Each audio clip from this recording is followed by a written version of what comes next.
So I'm 44 years old, and I've never been impacted by anything space related. You know,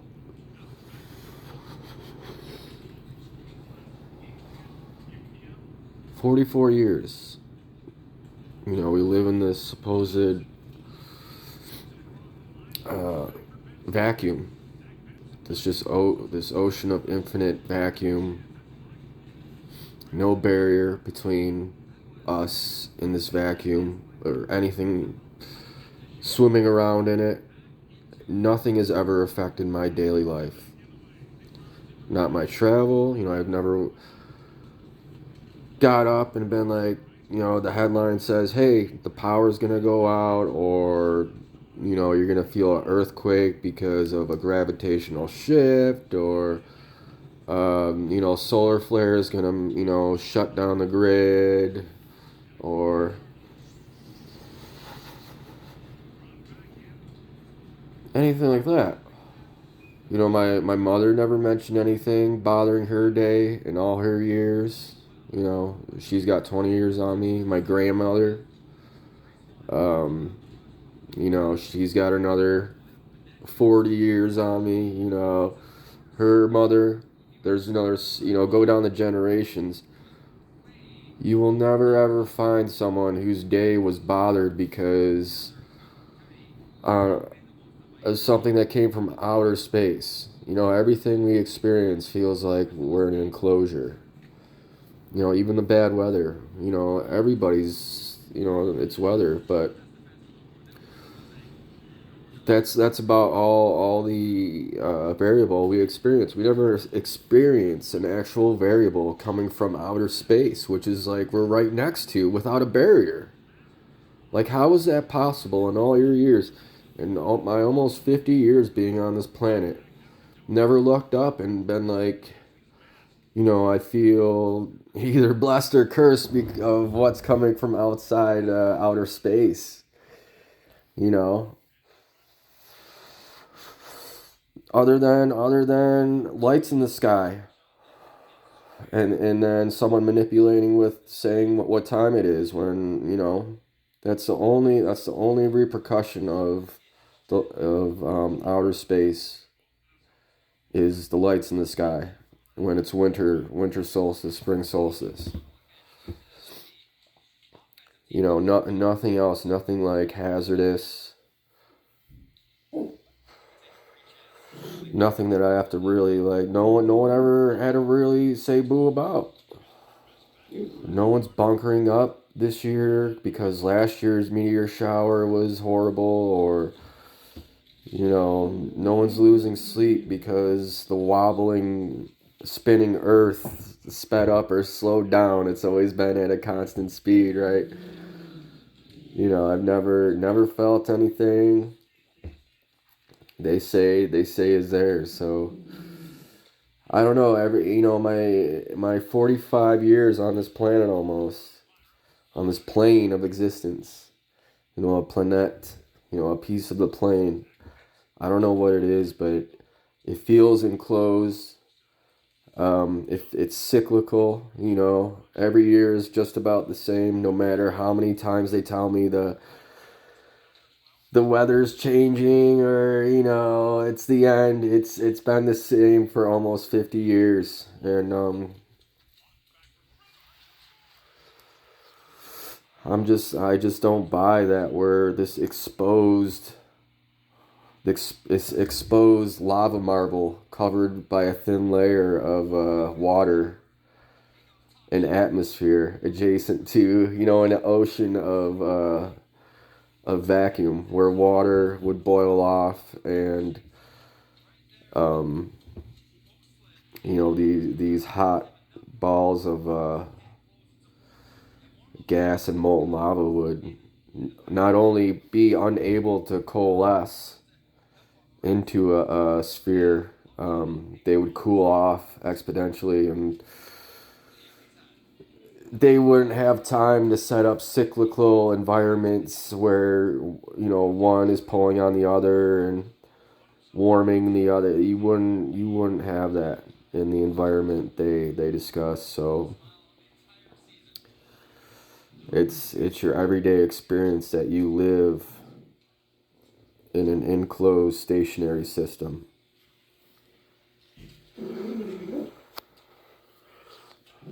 And just because the pretty little lights in the sky circle around you,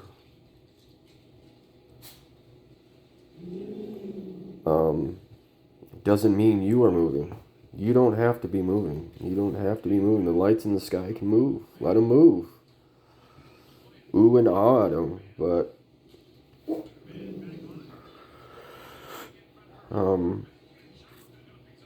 yeah, yeah, they can try and say they shoot stuff up into space, and you know 60 years ago, 70 years ago, almost 80 years ago, they're up on the moon playing around in buggies and playing golf and volleyball and selling tickets to the moon during the 70s,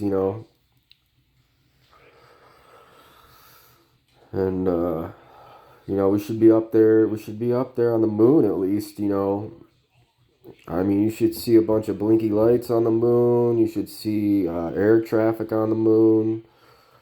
You should be able to look up at the moon right now and just see a micro world of our civilization. You should see the upside down people. You should see the antipodal cities. Um, where are the cities on the moon? Where's all the activities on the moon? Where's the antipodal people where we can actually, be orbiting the moon and see people on all sides and all ends, antipodal, one's sideways, one's diagonal, one's 90 degrees at the North Pole, and then one's 90 degrees at the South Pole, antipodal to each other. And we could see these heliocentric physics at work, with our own optics. I mean, we have phones that you can just zoom in and get incredible detail just with the little lens on your phone on an object that's 300,000 miles away. We could be witnessing all these ball physics they tell us is going on right now, every day, staring at the moon. If what they were telling us were real, and it's crazy because they want to tell us that we're on these balls, we're on these space balls, and there's no barrier between the space ball in the ocean of void it's in, the ocean of vacuum, the ocean of nothing. The frictionless, weightless. There's nothing in this sea of black. You're just floating, and everything is held on by the space balls holding hands at some point. And it just doesn't make sense if you actually start asking questions. So yeah, I mean, the moon is barren. There's nothing to see on the moon. They try and tempt your senses with moon travel through the screen. The only traveling they do is through screen time. That's the only time you see people travel to the moon is through screen time. You've never witnessed a shuttle leave ground and make its way to the moon with your own optics. You know, no one's ever, they never didn't go, hey, you can watch this entire trip, tonight because we'll be landing on the moon. You could see, it's a full moon tonight. It's a big bright moon, which is, on a full moon night, the lumens have to be insane. But yeah, I mean, the moon proves that everything is BS that they're telling us, and like I said, they were telling you that they were playing golf up there via the television. Their proof was via the television that they were playing golf up there, and so this, the hotels that were supposed to be being built, the infrastructure that was, take all the war money, all the war money. This is how you know space travel is fake. Is take all the war money, all the budget, the military budgets, all the people, all the men and women and children that died for war. You know, if space travel were actually true, all that energy, that murdering of civilizations and cultures just for personal wealth and personal resources while we're on this spinning rock, this humanity. You know, war lets you know that space travel is fake because the story goes when you pop out of the womb, when you get here on this in this realm, when you're birthed into this realm, the story goes that we're this crapshoot, we're this lottery winner of entities in this vast ocean of nothing, because no one has ever found any sign of life anywhere else in the almost 100 years of conscious and it's more than 100 years. It's since humanity has existed that we've looked up to the sky and been like, hey, is there anything else coming down from there? Is there an alien going to visit us? We've been searching for that long, and officially no one has found anything of substance. They tickle your nerves with oh, we found some microbes and maybe some water on a moon somewhere that you haven't. You can, okay, cool story, bro. I'll have to take your word for it. But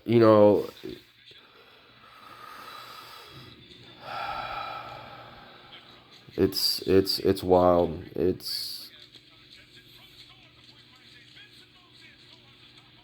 all this time, and no one has any definite. And then when the extra life comes around, it's it's it's like demons. It's these demonic entities that want to come and destroy and kill humans. And it's like we're out here floating around, by the skin of our teeth, by the hairs, by the short hairs. Anything could go wrong at any moment. It hasn't in a billion years, which is like, they say the dinosaurs got hit by a big meteor, so it keeps you on edge. It keeps you on edge, and you think at any time, oh, this meteor, better watch out. A meteor any time can come and hit you. Okay, man, cool. I'm not gonna buy your shit, and I don't have to be afraid every day. You know.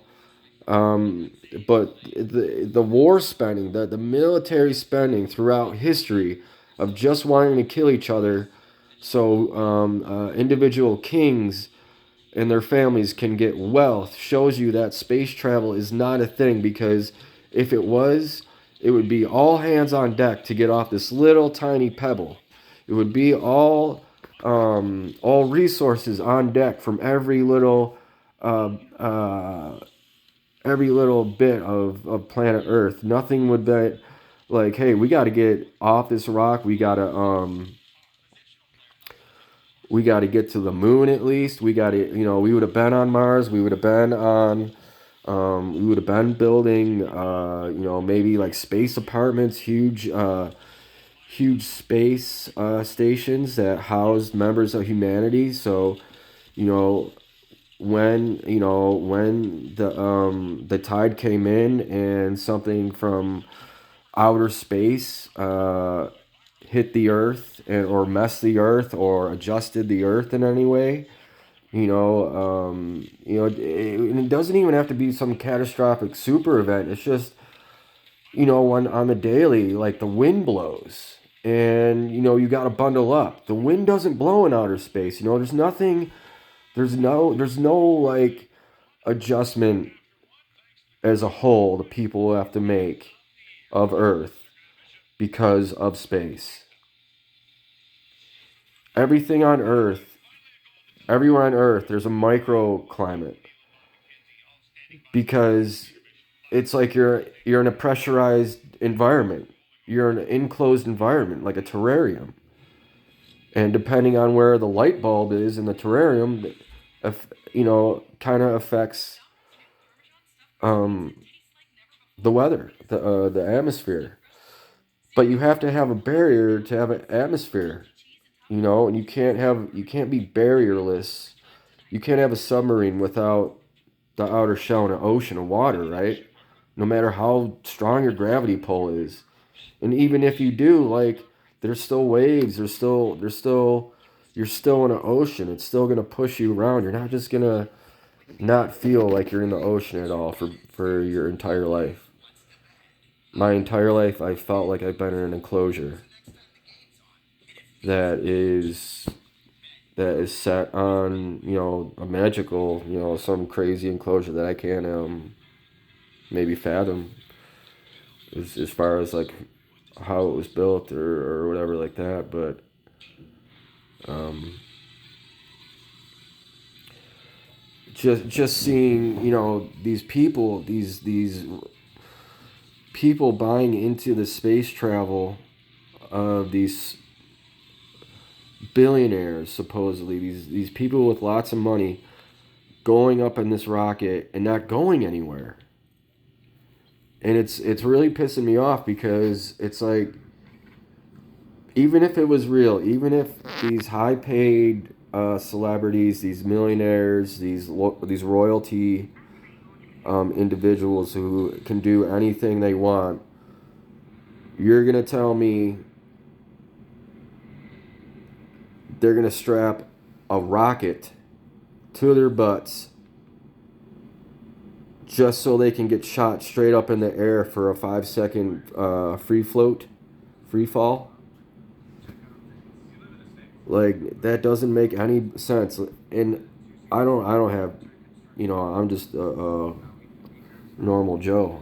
I have enough for me and a little bit for my family to survive relatively comfortably. Like, we're chilling. We're not in desperate, but I'm not trying to go skydiving or do any extreme, like, I still got to provide. I still got to provide, and I want to chill. I'm not trying to do anything dangerous like that. I'm not going on a rocket that, like, one little slip move could, blow up midair or tilt this way, go like that and turn into a lawn dart.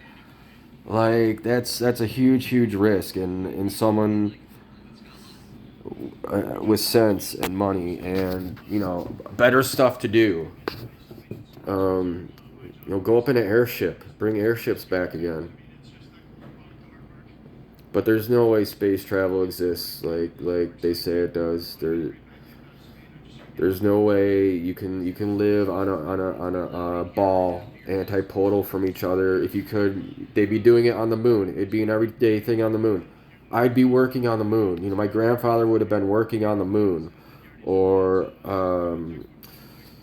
maybe up on a huge space station that housed thousands of people, and they have thousands of space stations. So you have millions, millions, millions of people just like here and there in outer space. Um, you know, all the money they spent for wars, for overpopulation, for figuring out what to do with humanity. Like, we're all fleas in a jar. All that would have been taken to space. All that would have been put towards space. You would have so much more activity in space. People working there, playing. I saw the Moon Super Bowl, the Super Bowl on the moon, all different types of sports, because the force of gravity, which the force of gravity isn't a thing. It's something they tell kids when they're young, because that's the only way you can magically stick to the bottom of a ball while it's spinning. And that's the only way you can magically attract stuff without magnetism. Is saying gravity, and then gravity is your specific weight within a medium and how it reacts. It doesn't force a pull onto anything. You're like, I don't have a gravitational pull where it's like pulling a leaf closer to me because the leaf is slightly the leaf doesn't weigh as much, and I weigh more than the leaf. Like that's dumb. Like dumb, very dumb. These concepts were taught to you when you were like just ignorant. The peak of ignorance is being a newborn. Like, you believe in Santa Claus. You believe in Santa Claus for I don't know how many years. Some people like 11 years, 12 years before they let go. You know what I'm saying?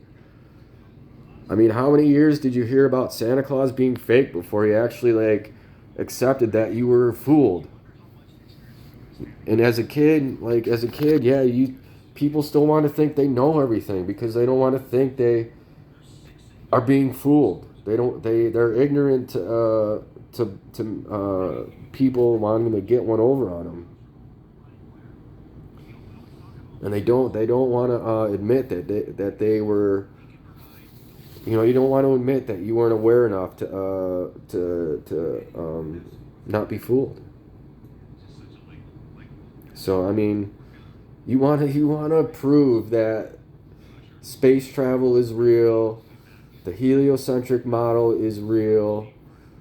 We live on a spinning lava ball covered with a thin layer of crust and water, and the rest of the marble is molten lava and a core that is so hot it's hotter than the surface of the sun. And it's a tiny little marble where you can get across both continents in less than a day. You can get around the world in the right aircraft in less than a day. That's how small it is. It's not this big, giant, billions of miles wide orb. It's a small, tiny. They want you to believe that all the years you've been here, all that is possible. And not 1 second of your day other than it being the 4 seasons, because the light bulb in the sky. I've made terrariums. I've created enclosed systems, and all you got to do is plug it into an outlet, and you create a mini system. It's not that hard of a concept to wrap your head around. That you're in an enclosed system, and the lights in the sky are to keep you informed of seasons and signs and seasons.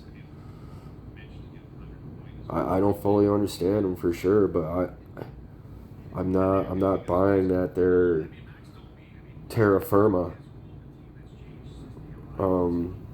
Gravitational bodies, holding this, spinning like a record,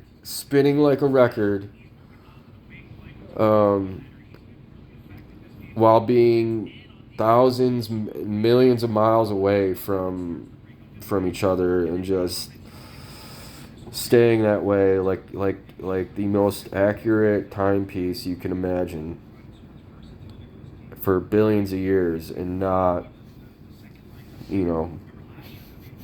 completely collapsing. So yeah, I don't know. They keep just wasting money. There's people in on this little rock that, there's so much chaos and discord and just evilness towards humanity, where it's like, if space were real, like, we'd be in such a desperate situation. We wouldn't have time to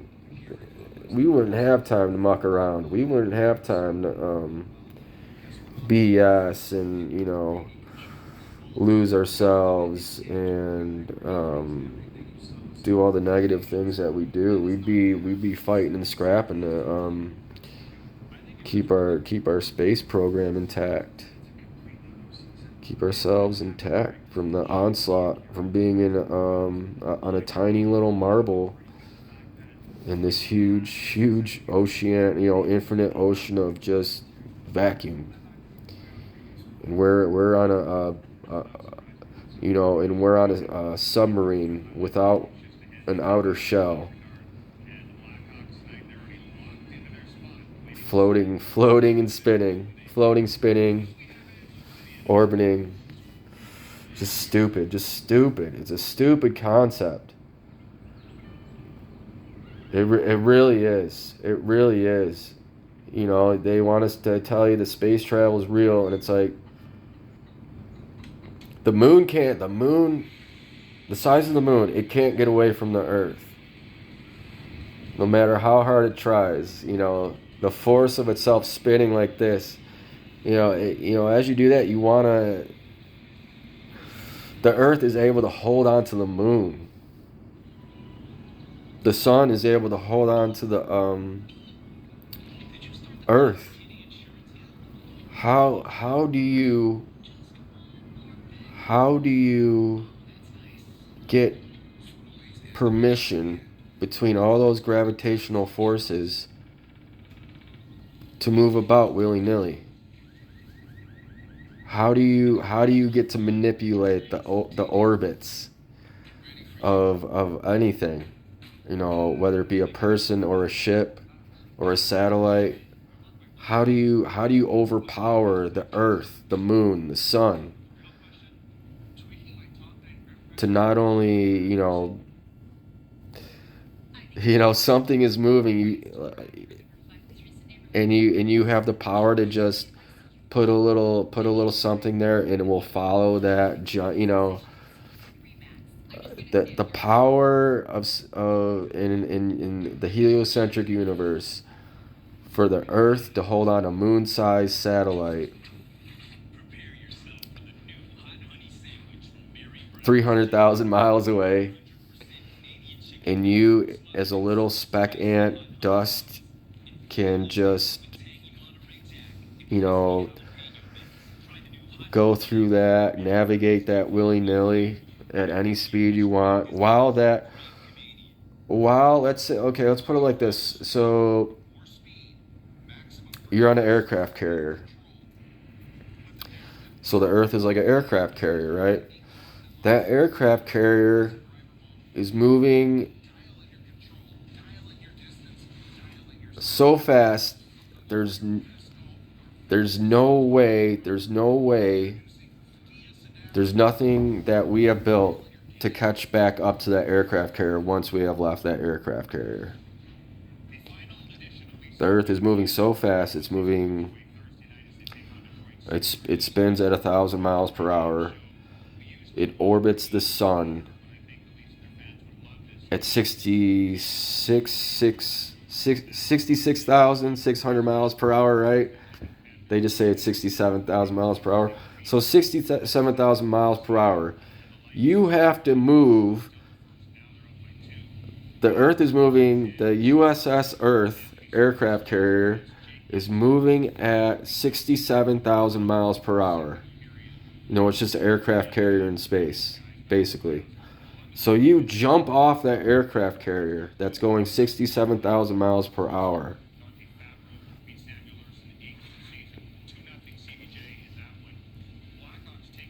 How do you catch back up to your mothership? You have to be going at least the same speed and a little bit more to catch back up. How fast is the sun moving? Because the sun isn't stationary, and the sun is pulling everything else with it. So you're on a mothership that's in a convoy with other motherships and following the lead ship, the sun, which is traveling at hundreds of thousand miles per hour, or maybe even faster, traveling millions and billions of miles per day. How are you, a little spaceship from the aircraft carrier Earth, that can only go, I don't know how fast, and then the forces that are upon the Earth, the moon, and the sun, those are also on you. So how do you jump out of that force and get to kind of like do your own thing? It's like the comic book heliocentric model. Once you start thinking about it, like a logical, somewhat adult. I'm not saying I'm the most logical person ever, but it's kind of like these aren't like huge concepts. It's like my everyday life. There has to be a barrier. There has to be a barrier if you want to go into the ocean and not get wet. There's an ocean of vacuum. You have to have a barrier or else you're going to boil off. The water will boil off. Atom 1, molecule 1 of water that was here on Earth would have been sucked off into the atmos or boiled off.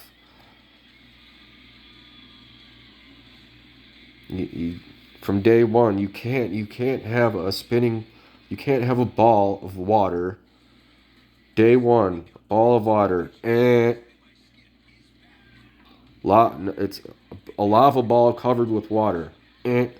People don't remember that their Earth is made of complete lava, hot molten iron rock under your feet,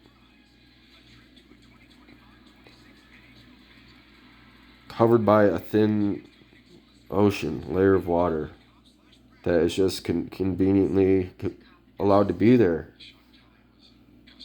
And it goes against every natural physics law.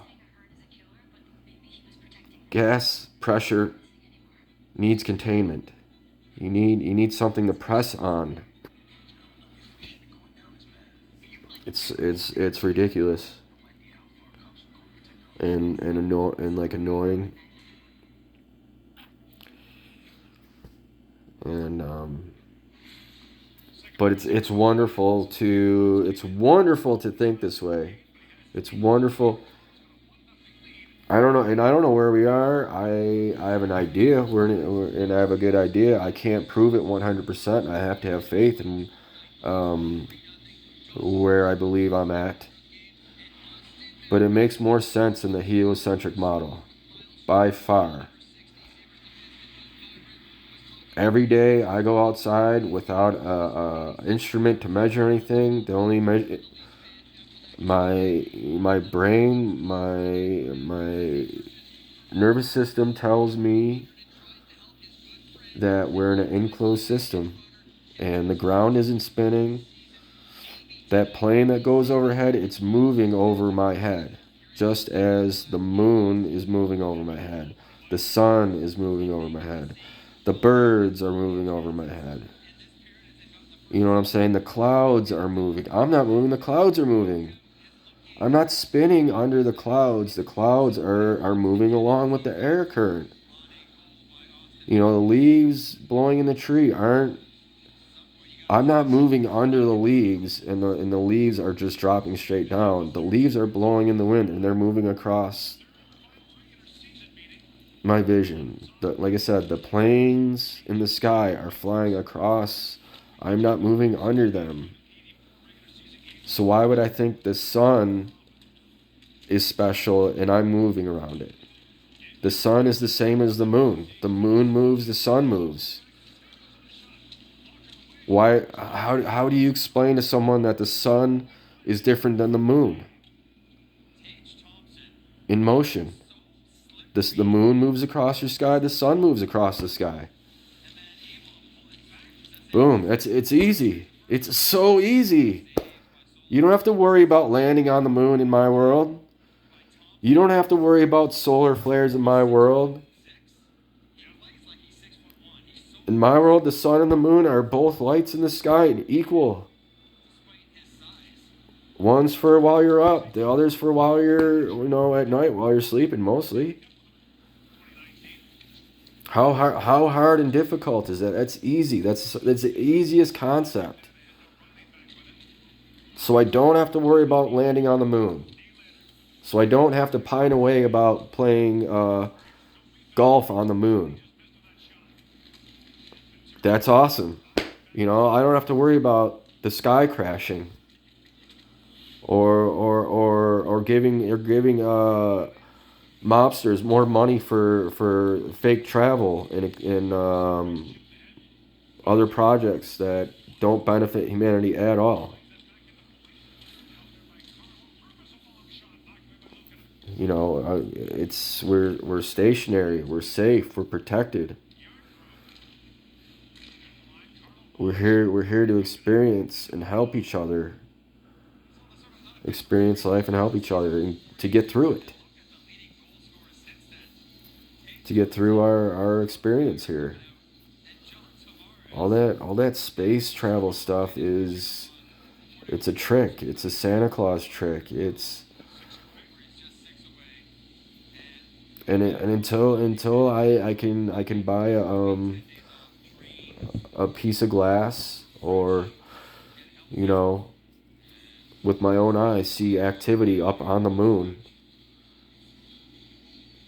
um I'm not buying that. You can live antipodal on a spinning rock.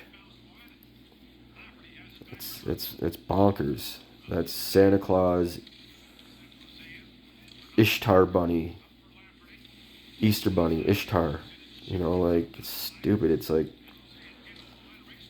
Gentile. It's like what you tell the Gentiles, what you tell the slaves to shut them up,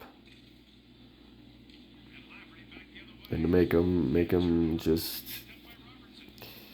confused and scared all the time and stressed out because they think,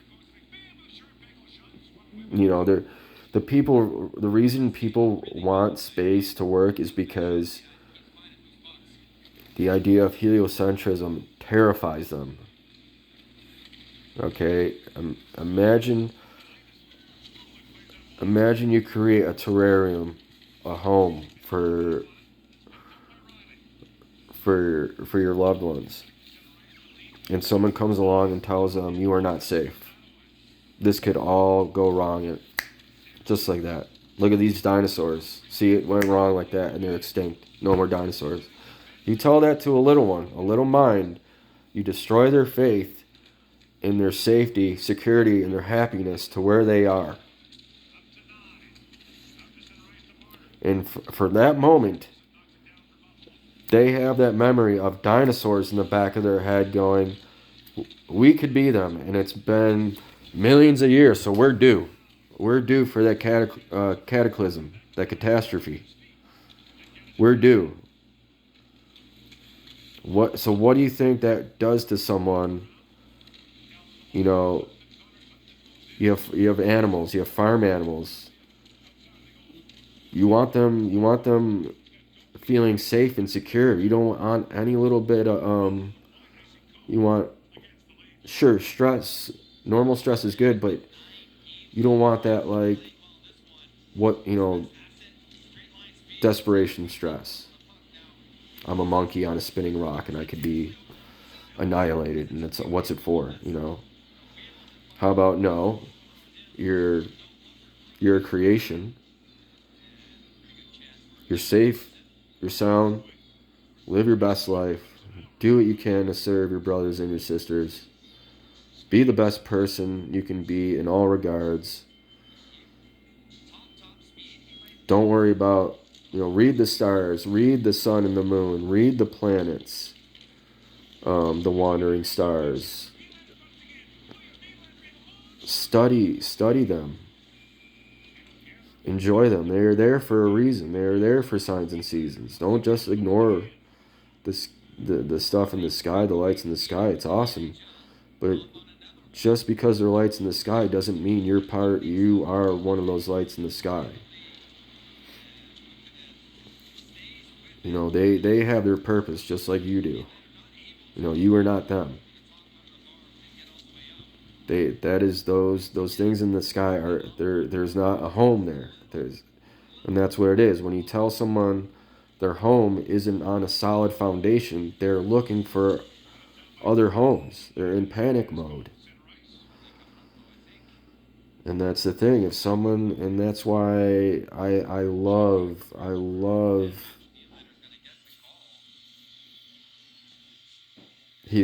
not heliocentrism, um, geocentrism, biblical cosmology. You are on a solid rock, a solid foundation. It is not moving. It's not going anywhere. You have a roof to the house. You are not exposed to the void of fake or a vacuum. You're not exposed to a vacuum.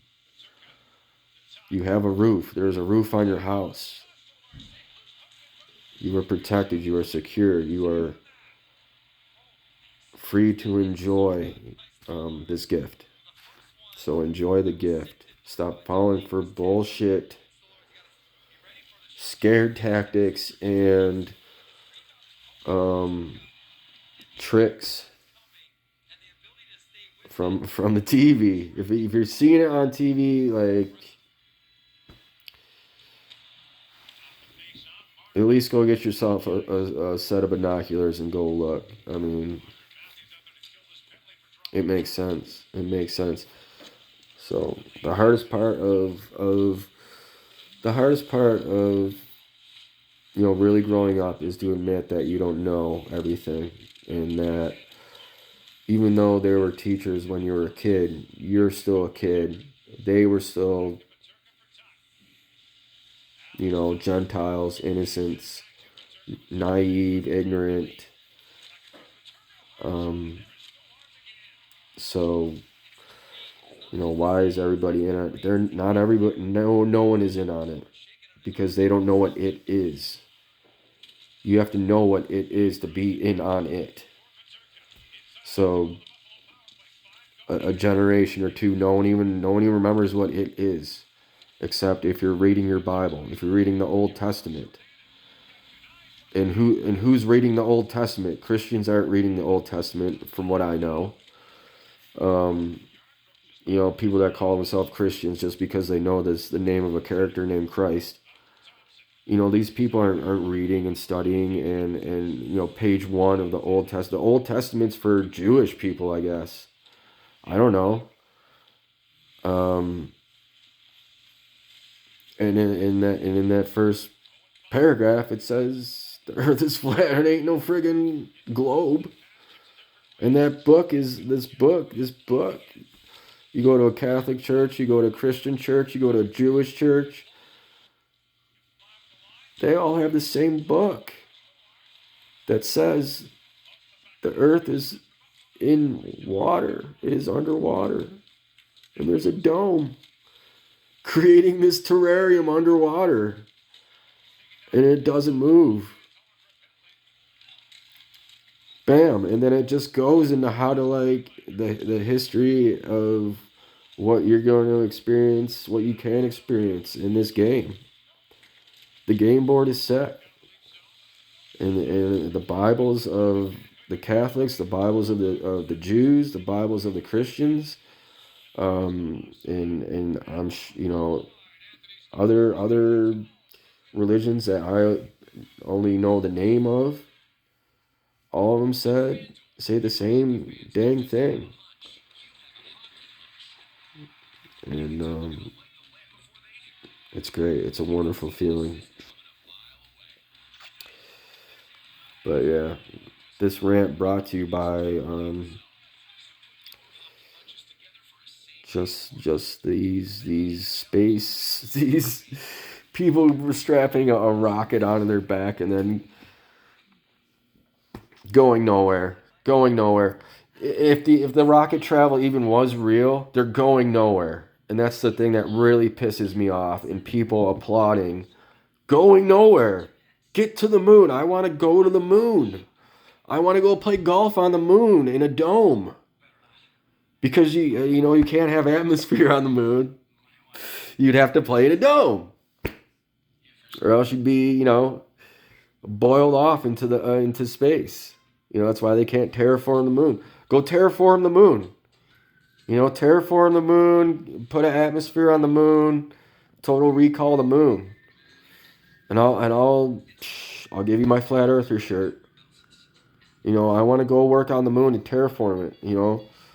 There's probably ice in there somewhere. Let's melt it and it'll evaporate and stick to the moon and like Total Recall.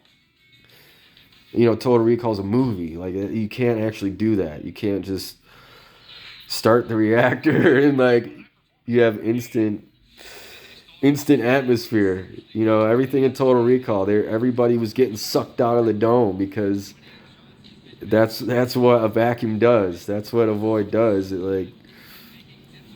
That's everybody in Total Recall that got sucked out of the dome because of the glass breaking. That's what happens to every molecule that would have been produced of oxygen, hydrogen, all those molecules, as soon as they broke the surface of Mars, would be sucked off into space. They wouldn't have time to coalesce into an atmosphere that's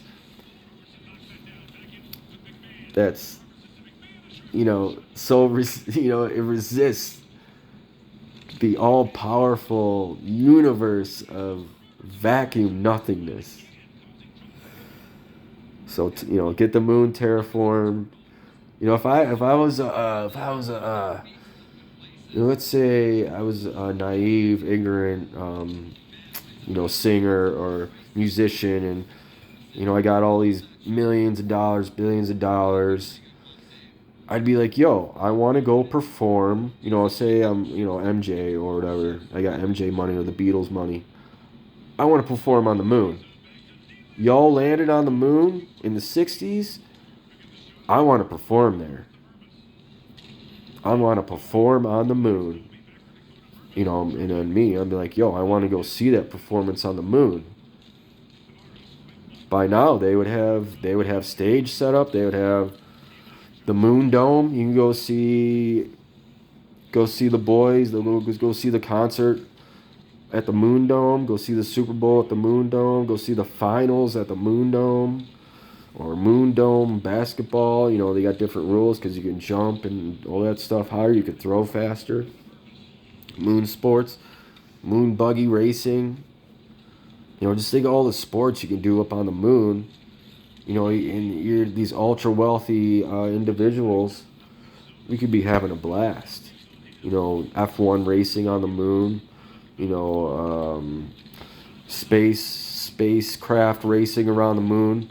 NASA had that one like bullshit shuttle that they would have to toss up there. Like, they should have like legit like Star Wars stuff by now. Like all the F-22s, all the F-35s, the F-16s, the F-18s, the F-15s, the F-14s, the F-2s, all these Fs, all that would be space-based.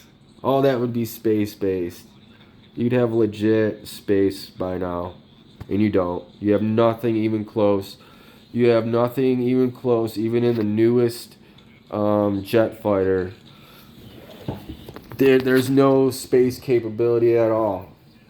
There's no, like, oh, this one can hang out in space for a little bit. It can go 17,000 miles around the Earth once it hits orbit, and it can stay there, and then it can come back in and strike its target. You'd have squadrons of going between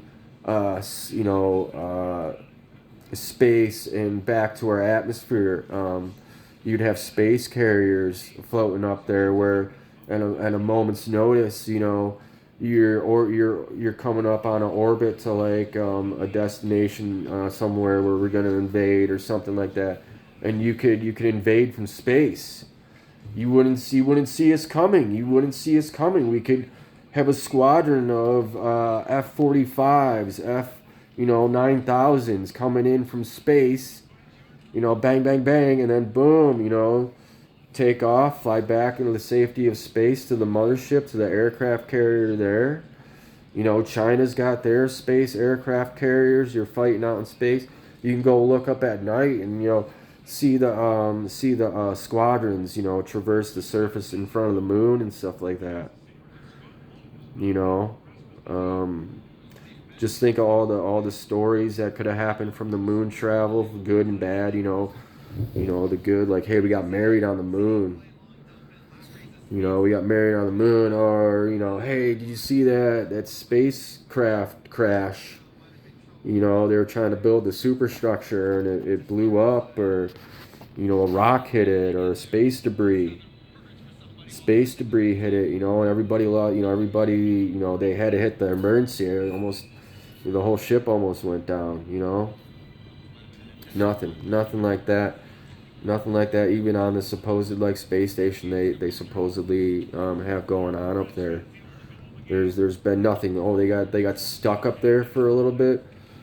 Just prove it, and then they were fine. They were fine. You know, they had more than enough like provisions and medicines and accommodations. You know, nothing really bad happened. You know, nothing really bad happened. You know, the worst thing was they blew up one shuttle in the 80s with no one on it. You know, they did a switcheroo on everybody, and everybody bought it. It's easy. It's easy. They show it to you in the movies. It's easy. You know, the guy, I just watching Commando the other night. The dude goes onto the boat travels out to sea, and this dude with a big remote control blows it up, and everybody thinks the guy was on the boat. Oh, Bennett, I thought you were killed on that boat. And he's like, nah, that's easy. That's easy shit. That's what. It's not that. I'm not. The things I'm saying is, conceptually, it's very easy to grasp. It's just a hard pill to swallow to be like, yeah, you got me. Fuck sakes. Yeah, I mean, maybe I'm not that smart and I don't know everything. And that's the thing, I don't know everything. I don't know everything. Other than, it sounds like bullshit when you tell me you don't need a barrier between you and the ocean to stay dry. It's just crazy. It's crazy, so. There's my rant. Here's my update. If you really want to know what goes around in my head, so. And this isn't the craziest thing because, like I said, it's in chapter 1 of the New Testament, which is, I don't know how many billions of copies, thousands of years old. Genesis, page. You don't have to dig. You don't have to decipher. Page 1. Almost paragraph 1. I think it's like paragraph 2 maybe. He created a dome within the ocean and created a terrarium for his children. Its children, whatever. Consciousness. The ocean is, to me, the ocean is the being that created us. The all-knowing creator is the ocean, and that ocean is consciousness, electricity, electrical energy. What we call electrical energy, understand it as electrical energy, ones and zeros, pluses and minuses, magnetism, electromagnetism. Electromagnetism beats gravity every time. You rub your socks together and that's what happened to my hair at all. Just like I electrostatically discharged some of my hair there. So, no, but you got a head of hair on you. You could defeat gravity with electrostatic and a balloon. So it's like gravity's very forgiving. But on the big scale, you can glue an ocean of water to the bottom of a ball within a vacuum. With gravity, you can create a pressurized system without a container and it be impervious to a vacuum of anything. With the magic of gravity. You can create whatever the heck you want. But yeah. All right, I could go on and on. I like rambling, and I think it's necessary. No one else is gonna listen to what the heck I have to say. Alrighty, peace. is.